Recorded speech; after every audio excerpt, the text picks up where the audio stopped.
Selamat pagi dan salam sejahtera untuk kita semua. Perkenalkan, nama saya Vanda Golda Natania dengan NIM 2005136381.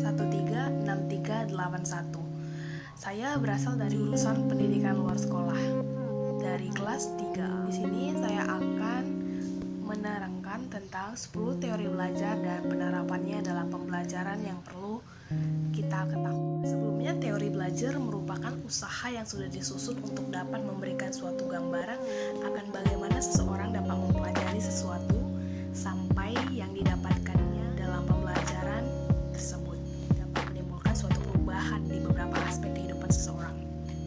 Oleh karena itu, para ahli terus berusaha untuk memberikan perumusan tentang pengertian belajar sehingga akan sampai kepada kesimpulan umum bahwasanya belajar adalah sebuah proses perubahan yang di dalamnya terdapat perilaku yang bisa mengarah ke arah yang baik dan juga yang buruk.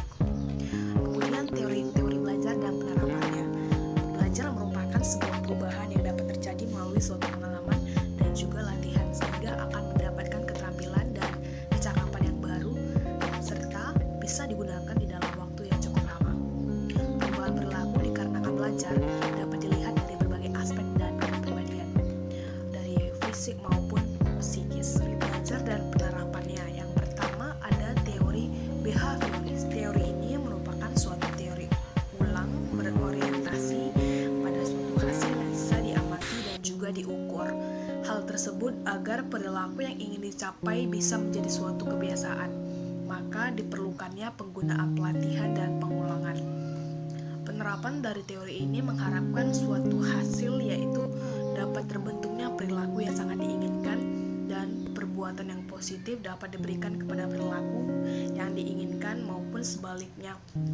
Perilaku yang kurang atau tidak sesuai akan mendapatkan penghargaan maupun penilaian yang negatif. Kemudian teori ini dicetus oleh dua orang yang bernama Gege dan juga Berliner tentang perubahan tingkah laku yang menjadi hasil dari suatu pengalaman yang menggunakan model stimulus respon. Orang belajar akan diposisikan menjadi individu yang pasif dan juga menggunakan metode pelatihan yang dapat memicu perilaku maupun respon yang tertentu. Evaluasi dan juga penilaian di teori ini akan didasari dengan perilaku yang tampak.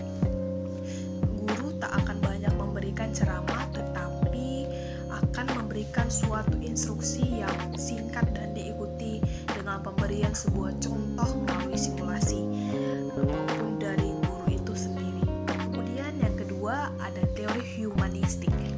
Tujuan dari suatu proses belajar yaitu untuk dapat memanusiakan manusia itu sendiri.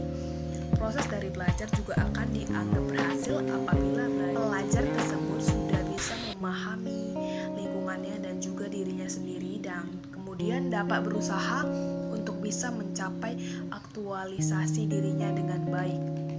Teori humanistik ini dapat mengambil sebuah sudut pandang dari pelaku belajar dan juga bukan dari pengamat. Guru memiliki peran sebagai fasilitator yang dapat memberikan suatu motivasi serta kesadaran tentang makna kehidupan para siswanya. Kemudian, faktor emosional dan juga pengalaman emosional siswa sangatlah penting di dalam peristiwa pembelajaran dikarenakan tanpa adanya sebuah motivasi dan juga keinginan dari pihak siswa, maka suatu asimilasi pengetahuan baru ke dalam kognitif yang juga dimiliki oleh siswa tidak akan terjadi. Yang ketiga ada teori Gestalt. Gestalt merupakan kata yang diambil dari bahasa Jerman yang memiliki arti bentuk atau konfigurasi. Menurut para ahli, teori ini menyatakan bahwasanya seseorang dapat memperoleh pengetahuan melalui informasi dan juga sensasi dari melihat struktur yang secara menyeluruh dan kemudian untuk menyusunnya lagi di dalam struktur yang memiliki bentuk yang lebih sederhana, sehingga struktur itu akan lebih mudah untuk dipahami. Dan kemudian pokok dari pandangan teori ini adalah objek maupun sebuah peristiwa dapat dipandang sebagai keseluruhan yang terorganisasi. Yang keempat ada teori sosial. Pokok utama dari teori ini merupakan manusia yang belajar melalui pengamatan yang ia lihat kepada perilaku orang lain. Pakar yang juga banyak melakukan suatu riset mengenai teori belajar ini adalah Albert Bandura dan juga Bernard Wiener. Teori tersebut adalah perluasan dari sebuah teori konstruktivisme yang dapat memperluas fokus dari pembelajaran secara individual menjadi pembelajaran yang kolaboratif dan juga sosial. Orang dewasa dan juga anak-anak dapat belajar dari melakukan imitasi dan juga pengamatan. Kemudian, bahkan tipe belajar menggunakan teori ini dapat memainkan peranan yang sangat penting di dalam cara untuk membentuk suatu karakter anak usia dini dan dalam tahap untuk perkembangan area evolusi sosiokultural. Arah pembahasan teori yang satu ini ialah kepada dua teori belajar menurut beberapa para ahli, yaitu teori Piagetin dan teori Vygotsky. Piaget berpendapat bahwasanya perkembangan kognitif merupakan sebuah proses yang berdasarkan atas mekanisme biologis di dalam perkembangan saraf manusia.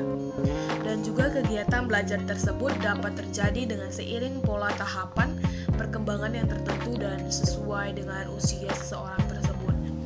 Sedangkan Vygotsky berpendapat bahwasannya untuk dapat mengerti pikiran dari seseorang, maka dibutuhkan suatu pengetahuan tentang latar dari sosial budaya dan juga sejarah kehidupan. Yang keenam ada teori kognitif. Teori kognitif lebih mementingkan suatu proses belajar dibandingkan dengan hasil belajarnya.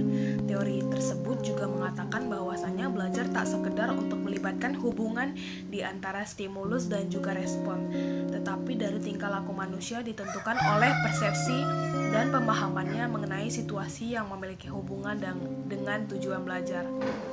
Teori ini juga dapat menekankan bahwa bagian dari sebuah situasi akan saling berhubungan dengan segala konteks situasinya. Teori tersebut juga memiliki pandangan bahwasannya belajar adalah sebuah proses internal yang di dalamnya terdapat pengolahan informasi, ingatan, aspek kejiwaan, emosi, dan lain sebagainya. Belajar adalah kegiatan yang melibatkan suatu proses berpikir yang sempurna. Yang ketujuh ada teori konstruktivistik.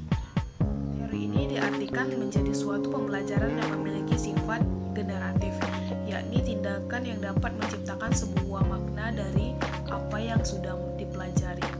Konstruktivisme lebih menekankan belajar menjadi aktivitas manusia yang dapat membangun maupun menciptakan suatu pengetahuan dengan memberikan suatu makna di pengetahuannya yang sesuai juga dengan pengalamannya itu sendiri.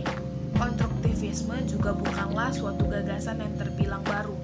Apa yang sudah dilewati di dalam kehidupan kita sejauh ini adalah himpunan maupun pembinaan pengalaman demi pengalaman. Itulah yang menyebabkan seseorang memiliki pengetahuan dan menjadikannya lebih dinamis.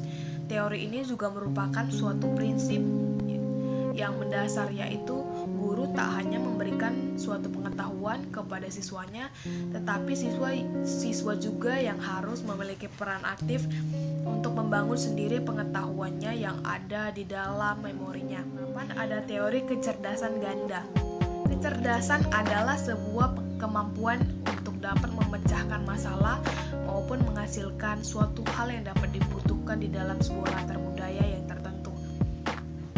Orang dapat dikatakan cerdas ketika ia sudah mampu untuk memecahkan masalah yang dihadapinya di dalam hidup dan kemudian dapat menghasilkan sesuatu yang berguna di dalam hidupnya dan juga orang lain. Komposisinya juga berbeda-beda di setiap orang. Kecerdasan yang lainnya akan dapat dikontrol oleh kecerdasan yang paling menonjol di dalam memecahkan sebuah masalah. Yang kesembilan ada teori Van Heel. Van Heel adalah seorang guru yang berasal dari Belanda dan ia meneliti aspek dari pembelajaran di dalam pelajaran geometri dan kemudian menemukan bahwasannya terdapat tahap perkembangan mental anak di dalam mempelajari geometri.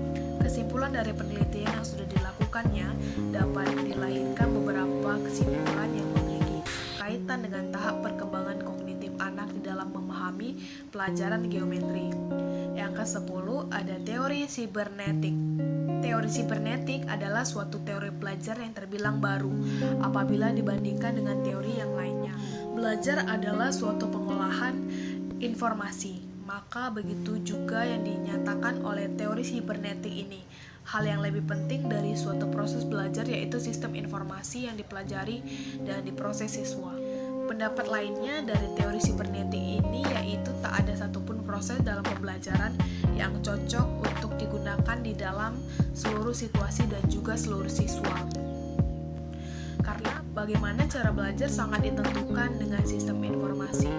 Demikianlah penjelasan saya tentang mengenai teori-teori belajar. Terima kasih dan selamat.